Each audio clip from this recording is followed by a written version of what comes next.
നമസ്കാരം. ദക്ഷിണാഫ്രിക്കയിൽ അനധികൃത കുടിയേറ്റക്കാർക്കെതിരെ സർക്കാർ നടപടി ശക്തമാക്കുന്നു.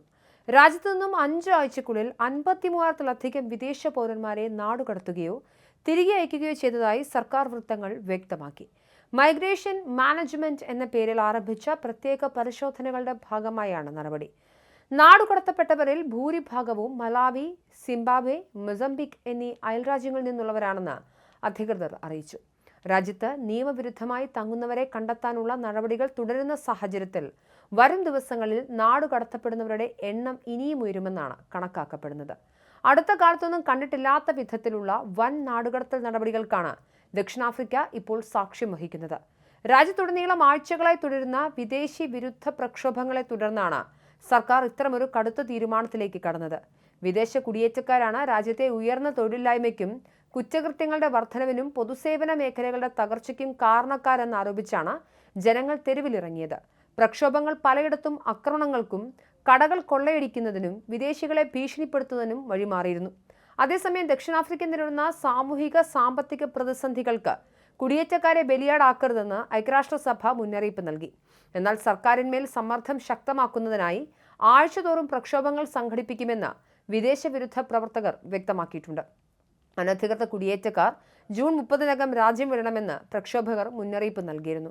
അക്രമഭയവും ഭീഷണിയും കാരണം 10,000-കണക്കിന് വിദേശികളാണ് ഇതിനകം സ്വന്തം രാജ്യങ്ങളിലേക്ക് മടങ്ങിയത്. ഘാന, നൈജീരിയ, ഉഗാണ്ട, കെനിയ തുടങ്ങിയ രാജ്യങ്ങൾ തങ്ങളുടെ പൗരന്മാരെ പ്രത്യേക വിമാനങ്ങളിൽ തിരികെ എത്തിച്ചിട്ടുണ്ട്. 53,499 വിദേശ പൗരന്മാരെ ഇതുവരെ നാടുകടത്തൽ പ്രക്രിയയ്ക്ക് വിധേയരാക്കിയിട്ടുണ്ടെന്ന് നീതിന്യായ ഭരണഘടനാ വികസന മന്ത്രി മമലോക്കോ കുബായി വാർത്താ സമ്മേളനത്തിൽ സ്ഥിരീകരിച്ചു. ഇതിൽ കൂടുതലും മലാവി, സിംബാബ്വെ, മൊസംബിക് പൗരന്മാരാണെന്നും വ്യക്തമാക്കി.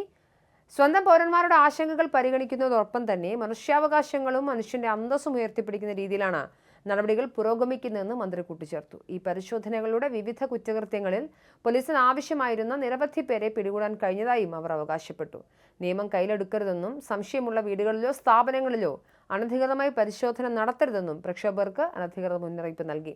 ദക്ഷിണാഫ്രിക്കൻ പ്രസിഡന്റ് സിറിൽ റമഫോസ ജനങ്ങളുടെ ആശങ്കകളെ അംഗീകരിച്ചെങ്കിലും വിദേശികൾക്ക് നേരെ നടക്കുന്ന അക്രമങ്ങളെ ശക്തമായി അപലപിച്ചു. ആഫ്രിക്കൻ വൻകരയിലെ ഏറ്റവും സമ്പന്നമായ രാജ്യമായ ദക്ഷിണാഫ്രിക്ക മെച്ചപ്പെട്ട സാമ്പത്തിക അവസരങ്ങൾ നേടിയെത്തുന്ന നിരവധി ആളുകളെ ഇന്നും ആകർഷിച്ചിട്ടുണ്ട്. ഇത്തരത്തിലെത്തുന്ന വലിയൊരു വിഭാഗം ആളുകൾ അനധികൃതമായാണ് രാജ്യത്തേക്ക് കടക്കുന്നത്. ആഫ്രിക്കൻ വൻകരയിലെ ഏറ്റവും വലിയ സാമ്പത്തിക ശക്തിയായ ദക്ഷിണാഫ്രിക്കയിൽ ഇറങ്ങിയിരുന്ന ഈ കൂട്ട നാടുകടത്തൽ വരും ദിവസങ്ങളിൽ പശ്ചിമേഷ്യൻ ആഫ്രിക്കൻ മേഖലകളിൽ വലിയ നയതന്ത്ര പ്രതിസന്ധികൾക്ക് വഴി തുറക്കുമെന്നുറപ്പാണ്. സ്വന്തം പൗരന്മാരുടെ തൊഴിൽ സുരക്ഷയും രാജ്യത്തെ ക്രമസമാധാന പാലനവും മുൻനിർത്തിയാണ് സർക്കാർ ഈ കടുത്ത നടപടിയുമായി മുന്നോട്ട് പോകുന്നതെങ്കിലും ലക്ഷക്കണക്കിന് വരുന്ന സാധാരണക്കാരായ മനുഷ്യരുടെ മനുഷ്യാവകാശ ലംഘനങ്ങളിലേക്ക് ഇത് വിരൽ ചൂണ്ടുന്നു. ഐക്യരാഷ്ട്രസഭ ഉൾപ്പെടെയുള്ള അന്താരാഷ്ട്ര സംഘടനകളുടെ മുന്നറിയിപ്പുകളെ അവഗണിച്ചുകൊണ്ട് ദക്ഷിണാഫ്രിക്കൻ സർക്കാർ നടത്തുന്ന ഈ മൈഗ്രേഷൻ മാനേജ്മെന്റ് ശുദ്ധീകരണ പ്രക്രിയ വരും ദിവസങ്ങളിൽ കൂടുതൽ കടുക്കാനാണ് സാധ്യത. കുടിയേറ്റക്കാരെ പൂർണ്ണമായും തുരത്തും വരെ പ്രക്ഷോഭങ്ങൾ തുടരുമെന്ന വിദേശ വിരുദ്ധ സംഘടനകളുടെ പ്രഖ്യാപനം ആഫ്രിക്കൻ വൻകരയെ കൂടുതൽ അസ്ഥിരതയിലേക്കും വംശീയ ആക്രമണങ്ങളിലേക്കും നയിച്ചേക്കാം.